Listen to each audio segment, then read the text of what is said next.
Good evening, my dear friends. I am Reena Sharma. Welcome you all on my YouTube channel Markandesh Academy. So today we are going to start our video with the very important questions regarding our Attorney General of India and our Parliament. Okay. तो आज हमारी जो video है बहुत important होने वाली है, तो देखते हैं बिना किसी देरी के शुरू करते हैं।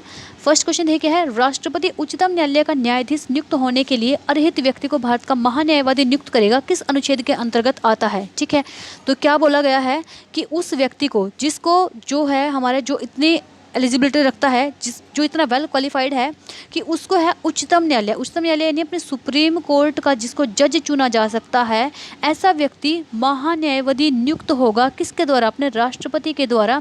ये किस आर्टिकल में लिखा हुआ है, तो ये लिखा हुआ आर्टिकल 76 में। कोई भी व्यक्ति जो सुप्रीम कोर्ट का जज बनने के लायक है, सुप्रीम कोर्ट कोई छोटी मोटी बात नहीं है, बहुत बड़ी बात है। ठीक है, तो जो व्यक्ति सुप्रीम कोर्ट में जज की पदवी पर, जज की पोस्ट पर आने के लिए एलिजिबल है, उस व्यक्ति को हम क्या चुन सकते हैं, अपना महान्यायवादी यानी अटॉर्नी जनरल चुन सकते हैं। चलते हैं सेकंड क्वेश्चन की तरफ।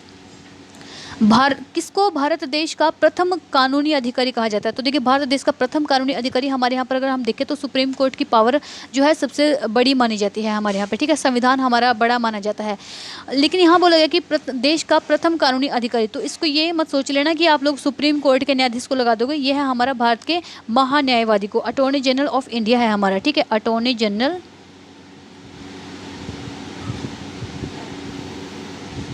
Of India. ठीक है, तो अटॉर्नी जनरल ऑफ इंडिया जो है हमारा, वो क्या है हमारा, वो पहले हमारे यहाँ पर क्या है, कानूनी अधिकारी है, प्रथम कानूनी अधिकारी हमारे यहाँ पर अटॉर्नी जनरल है। क्योंकि क्या करते हैं कि कई ऐसे मामले होते हैं जिन पर हमारे सुप्रीम कोर्ट भी डिसीजन नहीं ले सकती। ठीक है, राष्ट्रपति भी उन पर डिसीजन नहीं ले सकते, तो राष्ट्रपति क्या करते हैं कि ये देखने के लिए कि इस मामले के ऊपर या इस टॉपिक के ऊपर जो हमारे महान्यायवादी हैं, जो हमारे अटॉर्नी जनरल है, उनके क्या व्यूज़ हैं, वो किस तरीके से, किस नज़रिए से देखते हैं, तो उनके व्यूज़ लेने के लिए और किसी भी जो कानून के कोई विषय पर कोई भी गुत्थी को सुलझाने के लिए हम किसका सहारा ले सकते हैं, अपने अटॉर्नी जनरल का। ठीक है, तो चलते हैं नेक्स्ट क्वेश्चन की तरफ। नेक्स्ट क्वेश्चन देखिए क्या है, महान्यायवादी बनने के लिए निम्नलिखित में से कौन सी योग्यताएं होनी आवश्यक है। अब देखिए कोई भी व्यक्ति महान्यायवादी कब बन सकता है, कौन सी योग्यताएं होनी चाहिए उसके अंदर महान्यायवादी बनने के लिए। तो देखिए पहला है हमारे पास कम से कम 5 वर्ष तक उच्च न्यायालय हाई कोर्ट या दो से अधिक न्यायालय में जज के पद पर रहा हो, या तो उच्च न्यायालय में, ठीक है, एक ही न्यायालय में उसने 5 साल व्यतीत किए हों, या फिर दो से अधिक न्यायालय में वो क्या रहा हो, एज अ जज उसने काम किया हो, जज की पोस्ट पर रहा हो। सेकेंड है महान्यायवादी बनने के लिए उच्चतम न्यायालय यानी कि सुप्रीम कोर्ट में हमारा, और उच्च न्यायालय यानी कि हाई कोर्ट में हमारा। ठीक है, 10 वर्षों तक उसने क्या किया हो, अधिवक्ता यानी कि लॉयर की, ठीक है, वो एक लॉयर रहा हो, वो एक वकील रहा हो, उसने वकालत की हो। ठीक है, कितने वर्षों तक, 10 वर्षों तक। ठीक है, या तो उच्चतम न्यायालय में यानी कि हमारे सुप्रीम कोर्ट में, या फिर उच्च न्यायालय में। थर्ड है वह भारत का नागरिक होना चाहिए, तो वो भारत का नागरिक होना चाहिए और ये सभी क्वालिटीज़ उसके अंदर होने चाहिए, तब जाके वो भारत का महान्यायवादी चुना जाएगा। चलते हैं नेक्स्ट क्वेश्चन की तरफ। नेक्स्ट देखिए क्या है, महान्यायवादी का कार्यकाल कितना होता है। तो देखिए महान्यायवादी का जो कार्यकाल है कोई डिसाइड नहीं किया गया है, कितने टाइम तक रहता है वो राष्ट्रपति के प्रसाद पर्यंत है। जब तक राष्ट्रपति को उसका काम अच्छा लगेगा कि हाँ काम अच्छा कर रहा है, सही चल रहा है, तब तक राष्ट्रपति उसको उसकी पोस्ट पर रख सकता है। और जैसे ही राष्ट्रपति को ये लगा कि ये इस पोस्ट के लायक नहीं है, या उस तरीके से काम नहीं कर रहा है, या जो कानूनी सलाह इससे ली जा रही है वो उससे किसी भी तरीके में सही नहीं लग रही हैं, ठीक है, लीगल नहीं है, या कुछ उसमें कमी है, तो जो राष्ट्रपति है उसको उसके पद से मुक्त कर सकता है, हटा सकता है।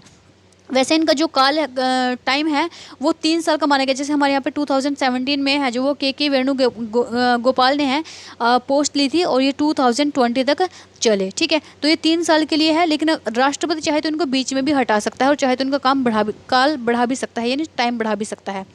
चलते हैं नेक्स्ट क्वेश्चन की तरफ। नेक्स्ट क्वेश्चन देखिए है, महान्यायवादी का वेतन कितना होता है। अब जिस तरीके से इनका टाइम डिसाइड नहीं है कि ये कितने टाइम पीरियड के लिए आएंगे, उस तरीके से इनका जो सैलरी है वो डिसाइड नहीं है इनकी कि ये कितनी सैलरी लेंगे, कितना वेतन लेंगे। तो ये भी किसके ऊपर डिपेंड करता है, ये राष्ट्रपति के ऊपर डिपेंड करता है कि राष्ट्रपति तय करेंगे कि काम किस तरीके से कर रहे हैं, और उनकी सैलरी वगैरह जो भी है वो सारा कुछ राष्ट्रपति के द्वारा ही तय किया जाएगा। नेक्स्ट क्वेश्चन देखिए क्या है, किस अनुच्छेद के अनुसार भारत का महान्यायवादी अपने कर्तव्य का पालन करने हेतु संसद का सदस्य न होते हुए भी किसी भी सदन में बैठ सकता है। अब इस क्वेश्चन में आपको 2 आंसर मिल जाएंगे और 2 ही क्वेश्चन मिल जाएंगे। इसमें आपको क्या मिला है कि जो भारत का महान्यायवादी है, आपको ये पता चला है कि वो संसद का सदस्य नहीं होता है। ठीक है, पहला क्वेश्चन पता चल गया आपको कि भारत का महान्यायवादी जो होता है वो संसद के किसी भी सदन का सदस्य नहीं होता है वो। ठीक है, संसद के 2 सदन है हमारे पास, लोकसभा और राज्यसभा। इन दोनों में से वो किसी का भी मेंबर नहीं है और किसी भी सदन में बैठ सकता है। ठीक है, मेंबर नहीं है लेकिन फिर भी सदन में बैठ सकता है। तो 2 क्वेश्चन और 2 आंसर।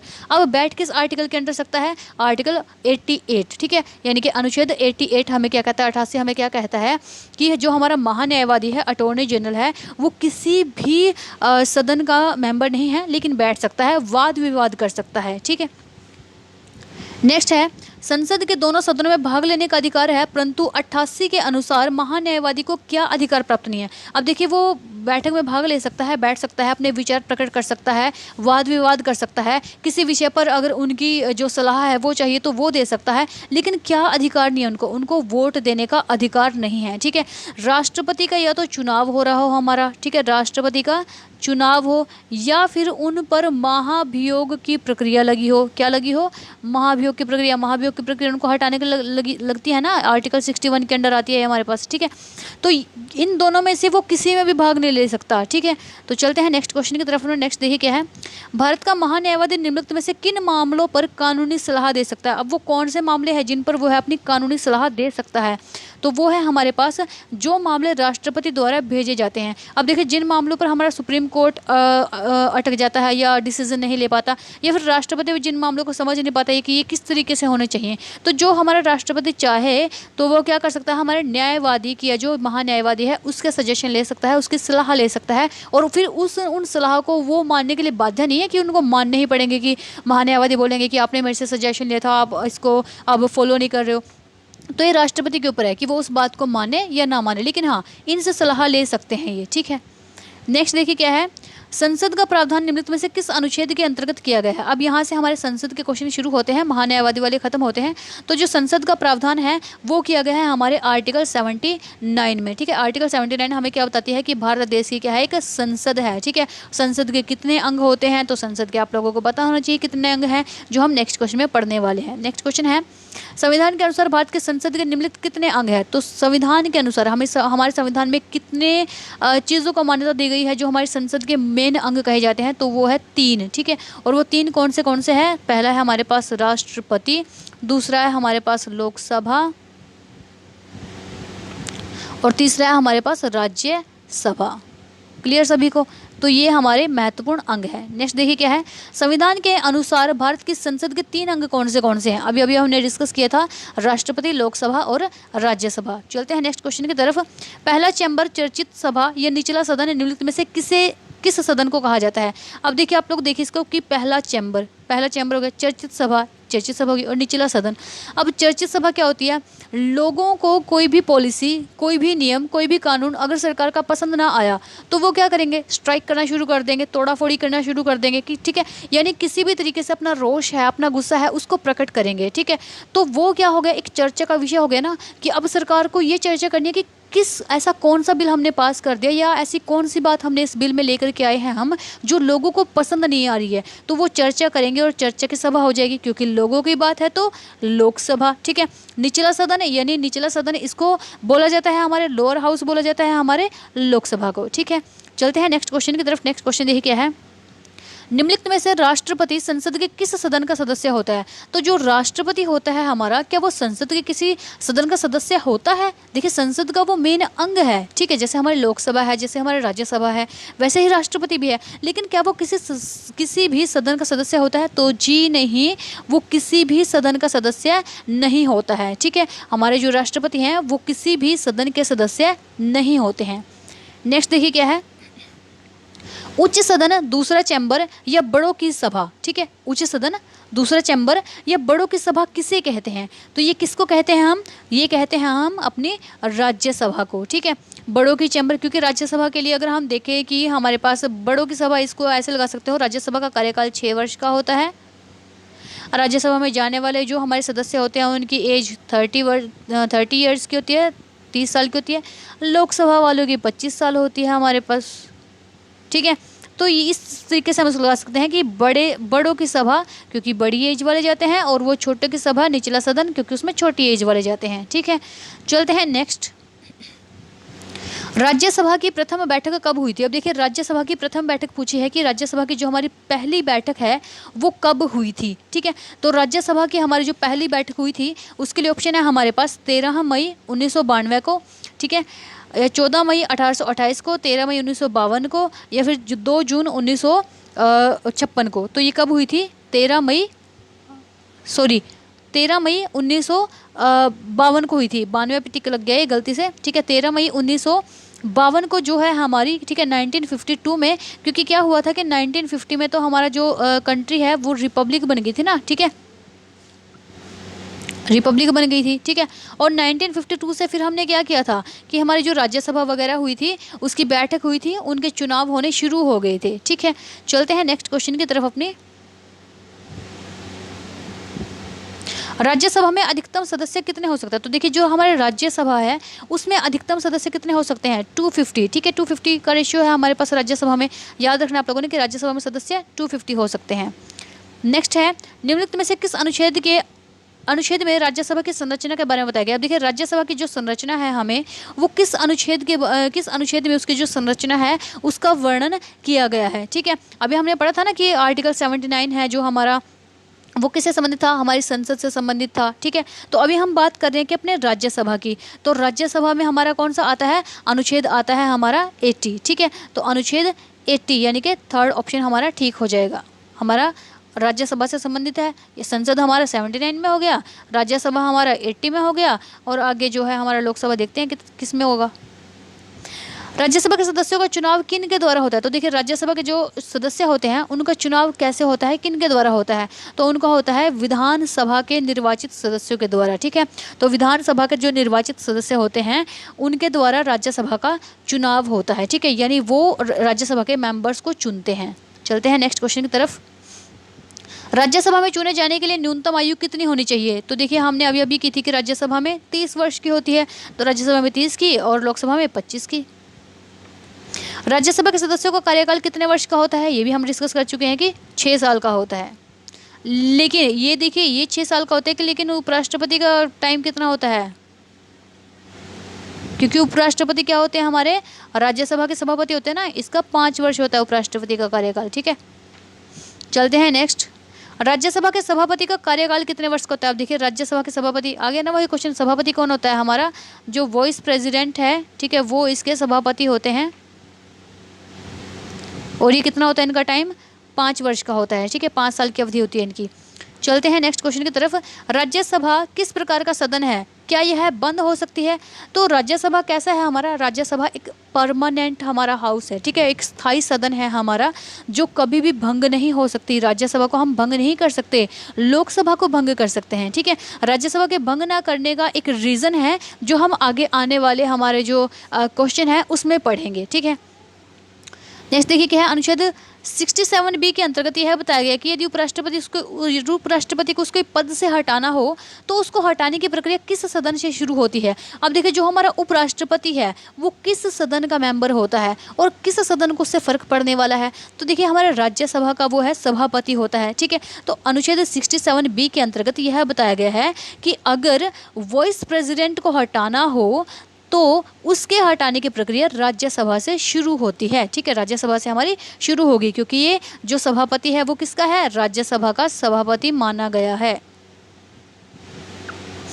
नेक्स्ट देखिए क्या है, यदि राज्य सूची के किसी विषय पर कानून बनाना हो तो वह विधेयक राज्यसभा में उठेगा। यह किस अनुच्छेद के अंतर्गत बताया गया है?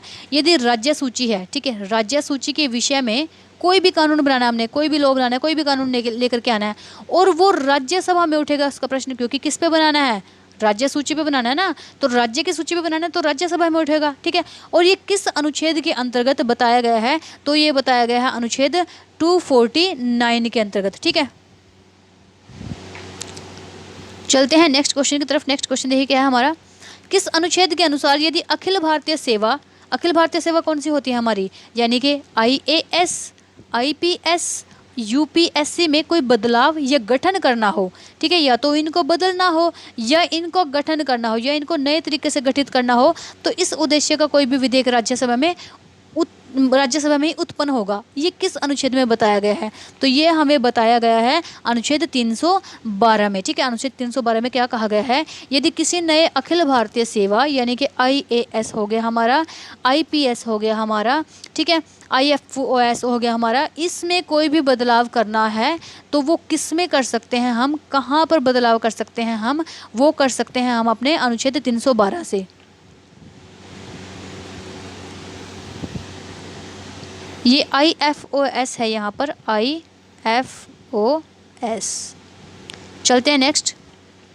एक वर्ष में राष्ट्रपति कम से कम राज्यसभा की कितनी बार बैठक करता है? तो कम से कम एक वर्ष में, ठीक है, कम से कम है जो राष्ट्रपति जो राज्यसभा का है वो 2 बार बैठक करता है। कम से कम तो 2 बार होनी ही चाहिए, 3 बार हो जाए तो ठीक है, लेकिन कम से कम 2 बार तो इसकी जो बैठक है राज्यसभा की एक साल में वो होनी ही चाहिए, ठीक है। चलते हैं नेक्स्ट क्वेश्चन की तरफ। नेक्स्ट देखिए क्या है, कितने वर्ष के बाद राज्यसभा में 1/3 सदस्य पद से मुक्त होते हैं? तो कितने टाइम के बाद, कितने वर्ष के बाद जो है 1/3 सदस्य हमारे है जो वो अपने पद से जो मुक्त हो जाते हैं। और यही रीज़न है कि जो हमारी राज्यसभा है वो एक स्थायी सदन है जो भंग नहीं होती। क्यों नहीं भंग होती? क्योंकि 1/3 सदस्य है, इसके खुद ब खुद 2 साल के बाद क्या है, अपने पद से जो मुक्त हो जाते हैं, ठीक है। पद से मुक्त हो जाने के बाद क्या है, इसको हमें भंग करने की ज़रूरत ही नहीं पड़ेगी, ठीक है।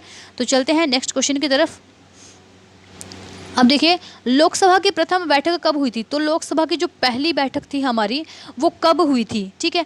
तो ये हुई थी हमारी 17 अप्रैल 1952 को हमारी जो है इसकी प्रथम बैठक हुई थी, ठीक है, लोकसभा की। यानी कि हमने जो मतलब बैठक वगैरह का है जो वो गठन कर लिया था। और इसकी जो पहली बैठक हमारी हुई थी वो हम आगे वैसे तो क्वेश्चन आएगा, ठीक है, इस टाइम पे यानी 17 अप्रैल 1952 को हमारा जो बैठक का गठन हो गया था हमारा, ठीक है, बैठक का गठन हो गया था, बैठक का हमने गठन कर लिया था। और जिसको पहली बैठक है हमारी वो कब हुई थी? तो वो हुई थी 13 मई 1952 में इसकी पहली बैठक हमारी हो गई थी। ये गठन हुआ था 17 अप्रैल 1952 को। चलते हैं नेक्स्ट क्वेश्चन की तरफ। नेक्स्ट देखिए क्या है, निम्नलिखित में से किस अनुच्छेद में लोकसभा की संरचना के बारे में वर्णन किया गया? अब कौन सा अनुच्छेद है जो हमें लोकसभा की संरचना के बारे में बताता है? अभी अभी हमने बात की है ना कि राज्यसभा, संसद, ये किस में आते हैं। अब लोकसभा की बात की तो वो 79 में है संसद, 80 में हमारा राज्यसभा है और 81 में क्या आ गया, हमारा लोकसभा आ गया। तो लोकसभा किस में आया, हमारा 81 में हमारा लोकसभा है, ठीक है। चलते हैं नेक्स्ट क्वेश्चन की तरफ। नेक्स्ट क्वेश्चन देखिए क्या है, लोकसभा में अधिकतम सदस्यों की संख्या कितनी हो सकती है? तो लोकसभा में कितने सदस्य हो सकते हैं? 552 हो सकते हैं हमारे यहाँ, ठीक है। और 552 जो हमारे सदस्य होते हैं वो अभी वर्तमान में हमारे कितने हैं, 545 हम बात करते हैं उसकी, ठीक है, जिसमें हमारे 530 होते हैं वो इलेक्टेड होते हैं, ठीक है। 13 जो होते हैं वो हमारे यूनियन टेरिटरी से आते हैं, ठीक है, यूटी से आते हैं। और जो 2 हमारे होते हैं वो नॉमिनेटेड होते हैं। ये हमने किया था ना लास्ट वीडियो में कि 12 जो सदस्य हैं वो राज्यसभा में राष्ट्रपति भेजता है, राज्यसभा में क्योंकि कम है वहाँ पे हमने 12 भेज दिए, और लोकसभा में ज़्यादा हैं तो इससे याद रखेंगे हम कि लोकसभा में हमने कम भेजने हैं क्योंकि पहले ही वहाँ ज़्यादा हैं, ठीक है। चलते हैं नेक्स्ट। वर्तमान में लोकसभा सदस्यों की संख्या कितनी है, वह इसे किस संविधान संशोधन के द्वारा 525 से बढ़ाकर 545 कर दिया गया था? देखिए हमारे यहाँ पर जो सदस्यों की संख्या है वो पहले 525 थी लेकिन उसको बढ़ाकर के 545 किया गया। तो ये किस संविधान संशोधन के द्वारा किया गया था? ये किया गया था हमारा वर्तमान में 545 है, वैसे 31वां संविधान संशोधन 1974 के द्वारा बढ़ाया गया, ठीक है। याद रखना है कि 31वां संविधान संशोधन हुआ था हमारा जिसमें 525 से हमने बढ़ा करके जो हमारे लोकसभा के सदस्यों की संख्या है वो कितनी कर दी थी, 545 कर दी थी। चलते हैं अपने नेक्स्ट क्वेश्चन की तरफ। नेक्स्ट क्वेश्चन देखिए क्या है हमारा, लोकसभा का चुनाव किस प्रकार होता है? अब देखिए लोकसभा का जो चुनाव है हमारा वो किस तरीके से होता है। अब जो लोग हैं किस तरीके से अपनी सरकार को चुनते हैं, कोई अप्रत्यक्ष तरीके से चुनते हैं, कोई गुप्त तरीके से चुनते हैं, प्रत्यक्ष होता है या फिर न्यायाधीश के द्वारा। तो हम कैसे चुनते हैं? प्रत्यक्ष तरीके से चुनते हैं, ठीक है। सीधे तौर पर हम अपने हैं जो वो MPs वगैरह को चुनते हैं और फिर वो आगे जा कर के क्या करते हैं, हमारी जो सरकार है उसको बनाते हैं, ठीक है। नेक्स्ट देखिए क्या है, अनुच्छेद 80A के अनुसार लोकसभा में राज्य के प्रतिनिधि की संख्या निम्नलिखित में से किस से अधिक नहीं होनी चाहिए। तो देखिए अनुच्छेद 80A हमें क्या कहता है कि हमारे यहाँ पर जो लोकसभा में राज्य के जो प्रतिनिधि हैं हमारे, ठीक है राज्य के जो प्रतिनिधि हैं तो उनकी संख्या जो है हमारे वो कितने से अधिक नहीं होनी चाहिए। तो कितने से अधिक नहीं होनी चाहिए, क्या 540 है, 530 है, 520 है या फिर 502 है। अभी अभी हमने पीछे डिस्कस किया था इस क्वेश्चन को, हमने क्या डिस्कस किया था उसमें कि जो हमारे अलग अलग की 13 यूटी से आ रहे हैं, ठीक है, मेंबर इलेक्ट होकर के, और 530 कहीं से हैं और 2 कहीं से हैं, तो क्या आंसर हो जाएगा 530 से, ठीक है, 530 से ज़्यादा नहीं होनी चाहिए। आगे है, संघ राज्य क्षेत्रों के प्रतिनिधि की संख्या कितने से अधिक नहीं होनी चाहिए। देखिए संघ राज्य क्षेत्रों की जो संख्या है, प्रतिनिधियों की जो संख्या है वो हमारी कितनी थी और कितने से ज़्यादा नहीं होनी चाहिए। 13 थी ना वो हमारी, ठीक है, और वो कितने से ज़्यादा नहीं होनी चाहिए, तो वो 20 से ज़्यादा नहीं होनी चाहिए हमारी। चलते हैं नेक्स्ट क्वेश्चन की तरफ अपना। नेक्स्ट क्वेश्चन देखिए है, किस अनुच्छेद के अनुसार राष्ट्रपति द्वारा 2 अंगल भारतीय समुदायों के प्रतिनिधि चुने जाते हैं। तो 2 अंगल जो हमारे जो 2 मेंबर को नॉमिनेट करके भेजता है ना जो हमारे राष्ट्रपति, किस कहाँ भेजता है, हमारी लोकसभा में, ठीक है। तो उनका जो निर्वाचन है, ठीक है, उनको जो इलेक्ट किया, उनको जो नॉमिनेट किया जाता है, तो वो किस आर्टिकल के अंडर है जो वो उनका इलेक्शन है या उनका जो चुनाव है उनको भेजा जाता है, तो वो है हमारा अनुच्छेद 331। अनुच्छेद 331 के अनुसार हमारे राष्ट्रपति जो हैं 2 अंगल भारतीय हमें पता है ना कि कौन से हैं, या तो हस्बैंड यहाँ का हो और कोई फॉरेन से जो है, बाहर से जो है वाइफ हो, ठीक है, या किसी की जो मदर यहाँ की हो या फादर वहाँ को, या फादर यहाँ को हो मदर बाहर की हो, ठीक है, यानी एक जो मेंबर है वो इंडिया का होना चाहिए।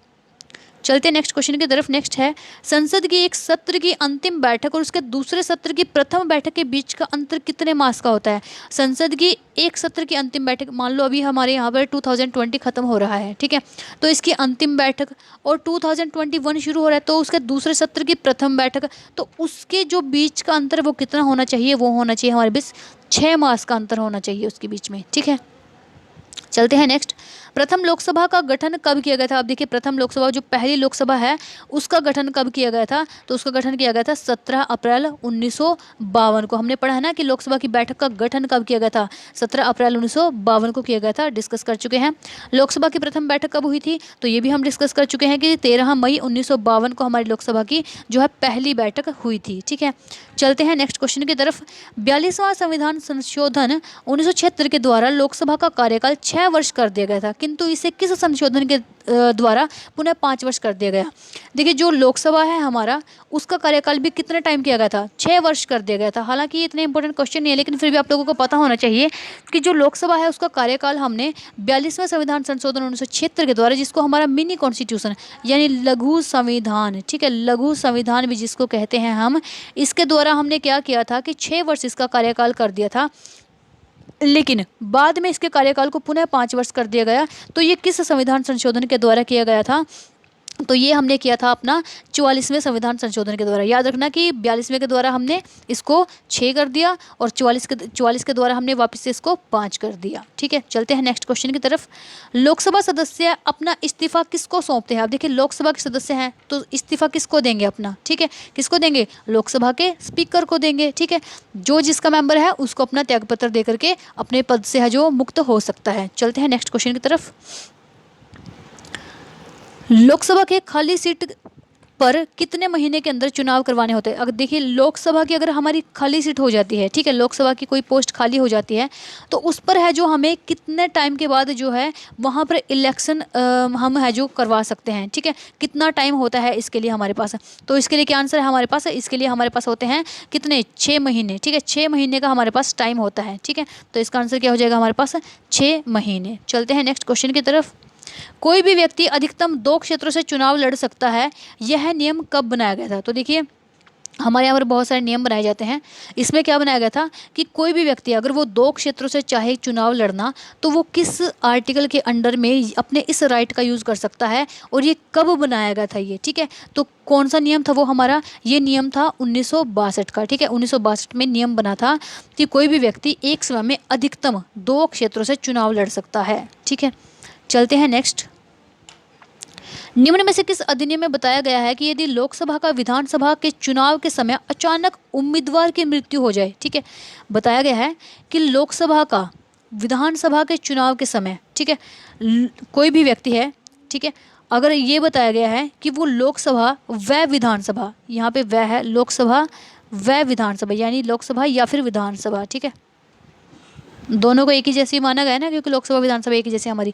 तो लोकसभा व विधानसभा के चुनाव के समय अचानक किसी भी उम्मीदवार की मृत्यु हो जाए तो चुनाव है वो कैंसिल होते हैं। वो किस जनप्रतिनिधि अधिनियम के तहत है? तो ये है हमारे पास जनप्रतिनिधि अधिनियम 1951 के तहत यदि चुनाव हो रहे हों और किसी भी लोकसभा या फिर विधानसभा मेंबर की, सदस्य की डेथ हो जाती है, उम्मीदवार की डेथ हो जाती है, तो उस चुनाव को वहीं पर क्या है, कैंसिल कर देंगे हम, ठीक है। चलते हैं नेक्स्ट क्वेश्चन की तरफ।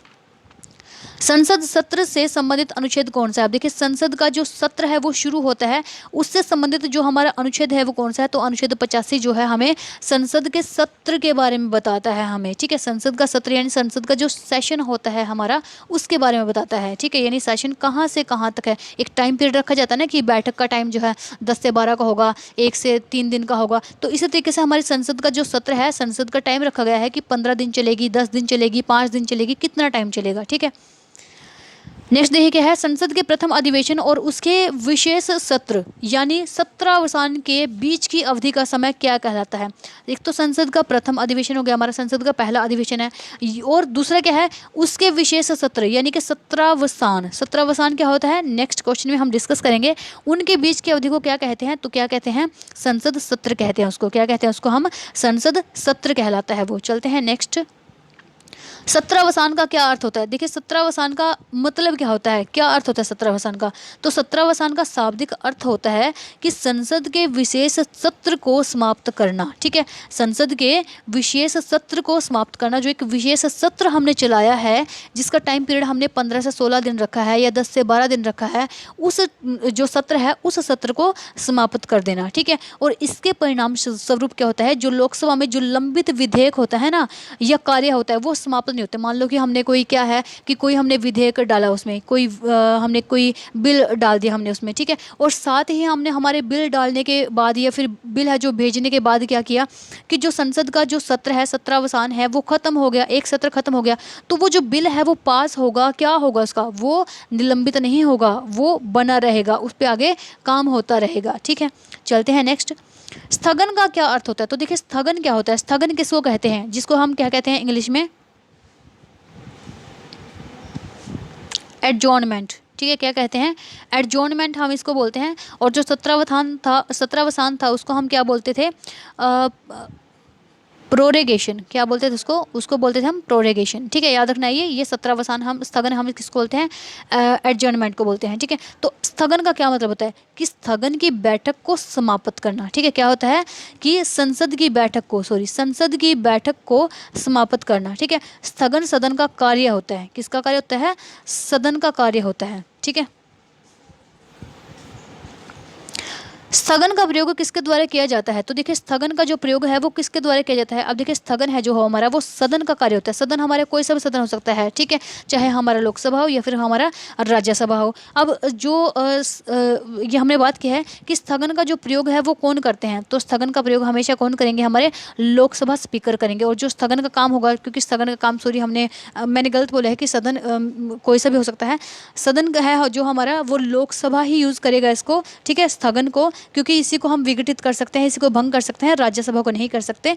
तो स्थगन का जो काम है वो सदन का होता है यानी लोकसभा का होता है। और इसको यूज़ कौन करता है, इसको यूज़ करता है लोकसभा स्पीकर। नेक्स्ट देखिए क्या है, विघटन का क्या अर्थ होता है? अब देखिए विघटन का क्या अर्थ होता है, विघटन करना, किसी में विघटन कर देना, यानी कि किसी को क्या कर देना, डिसोल्यूशन कर देना, किसी को डिसोल्व कर देना, ठीक है। डिसोल्यूशन का क्या मतलब होता है, विघटन करना किसी में, ठीक है। तो विघटन का क्या अर्थ होता है, विघटन सदन की काल अवधि को समाप्त कर देते हैं, एक टाइम को समाप्त कर देता है, उसकी काल अवधि दी गई है और उसको समाप्त कर दिया, ठीक है। एक टाइम दिया गया था कि ये वाला टाइम है, इस वाले टाइम के बीच में ये चीज़ होनी है, और वो चीज़ को फिर बाद में चाहे वो हो या उस पे ना हो, तो उस काल अवधि को क्या किया जाता है, विघटित कर दिया जाता है, उसको ख़त्म कर दिया जाता है, ठीक है। और उसके बाद क्या है कि इसमें क्या है कि जिसके बाद अगर हम इस कालावधि को इस विघटन सदन की काल अवधि को समाप्त कर देता है, ठीक है, सदन की जो काल अवधि होती है उसको खत्म कर दिया, जिसके बाद क्या होता है कि नई लोकसभा के निर्माण के लिए निर्वाचन आवश्यक हो जाता है, ठीक है, फिर हमें नई लोकसभा के निर्माण के लिए क्या क्या करवाना पड़ता है, इलेक्शन कराने पड़ते हैं। आगे देखिए क्या है, लोकसभा के विघटन की शक्ति किसमें निहित है। अब देखिए हम देखते हैं कि कई बार हम लगा देते हैं कि लोकसभा का क्वेश्चन है तो लोकसभा के स्पीकर के हाथ में होगी, तो ये होती है हमारे राष्ट्रपति के हाथ में। राष्ट्रपति हालांकि किसी भी सदन का सदस्य नहीं होता है, तो लोकसभा के विघटन की शक्ति किसमें निहित होती है, ये होती है हमारे राष्ट्रपति में, ठीक है, क्योंकि विघटन होने के बाद सीधे हमें क्या करना पड़ता है, चुनाव कराने पड़ते हैं ना हमें, ठीक है, तो लोकसभा के विघटन की शक्ति किसमें होती है, राष्ट्रपति में होती है। नेक्स्ट देखिए क्या है, अनुच्छेद 82 किससे संबंधित है। अनुच्छेद जो 82 है हमें वो हमें क्या बताता है, किसके बारे में जो हमारा अनुच्छेद 82 है वो बात करता है, तो ये बात करता है हमारा जनगणना के बारे में, ठीक है, जो जनगणना है, हमारी जनगणना होते हैं ना, सेंसस होते हैं हर 10 ईयर के बाद होता है, हमारे हर 10 साल के बाद हमारी जनगणना होती है, तो ये किस में बताई गई है, किस आर्टिकल में बताई गई है, आर्टिकल 82 है हमारा वो जनगणना, प्रत्येक जनगणना के बाद है जो पुनः संयोजन करना, ठीक है, ये उसकी बात की गई है, ठीक है, यानी कि प्रत्येक जनगणना के बाद लोकसभा में स्थानों के आवंटन की बात भी की गई है इसमें।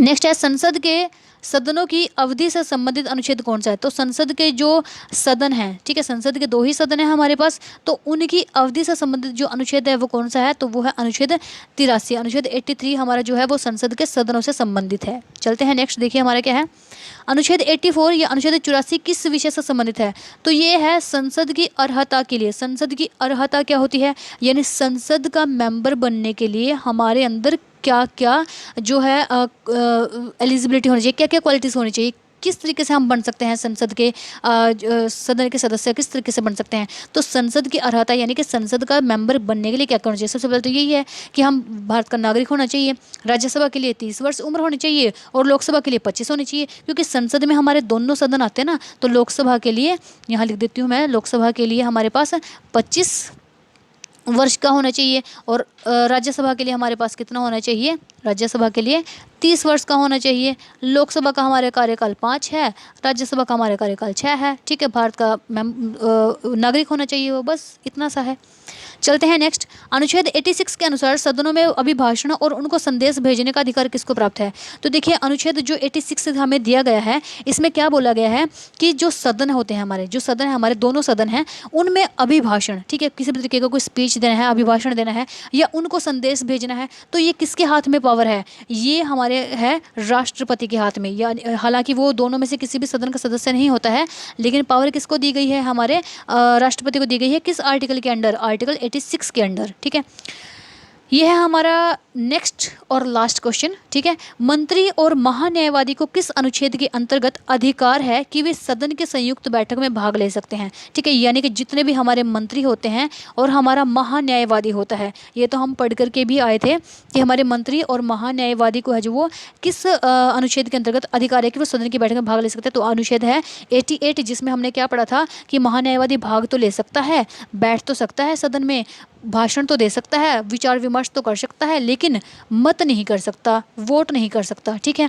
तो यहाँ तक ये हमारी आज के 56 क्वेश्चन थे। ऐसा नहीं है कि हमारी लोकसभा खत्म हो गई है, लोकसभा के और भी बहुत इंपॉर्टेंट क्वेश्चन है जो हम नेक्स्ट वीडियो में करेंगे। लेकिन अगर आपको वीडियो पसंद आई है, आपको अच्छी लगी है, तो प्लीज़ एक लाइक कर दीजिए और शेयर कर दीजिए और चैनल को सब्सक्राइब कर लीजिए। Thank you very much.